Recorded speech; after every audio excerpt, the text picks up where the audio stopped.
Assolutamente tagli zero, nel senso che rispetto alla sanità noi confermiamo gli stessi livelli di qualità dei servizi, per cui i cittadini dormano sonni tranquilli. Rispetto ai tagli in generale affronteremo il problema quando avremo le cifre esatte da questa manovra. I veneti non devono avere paura dei tagli della manovra, garantiremo la sanità di sempre e i servizi di sempre, è il messaggio lanciato dal governatore Luca Zaia. Intanto l'ipotesi sul taglio nel bilancio del Veneto si aggira attorno ai 370 milioni di euro.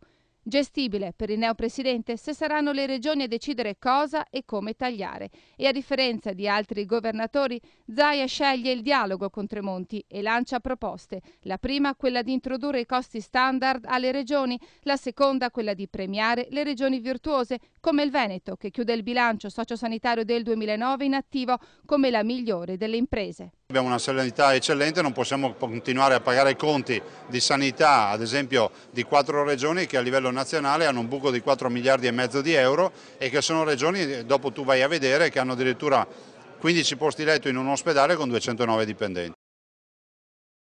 Ne esce bene anche perché quest'anno chiudiamo un bilancio della sanità con più 11 milioni di euro. Dovremmo continuare a mantenere questo target, visto e considerato che poi i cittadini qui da noi vengono veramente curati.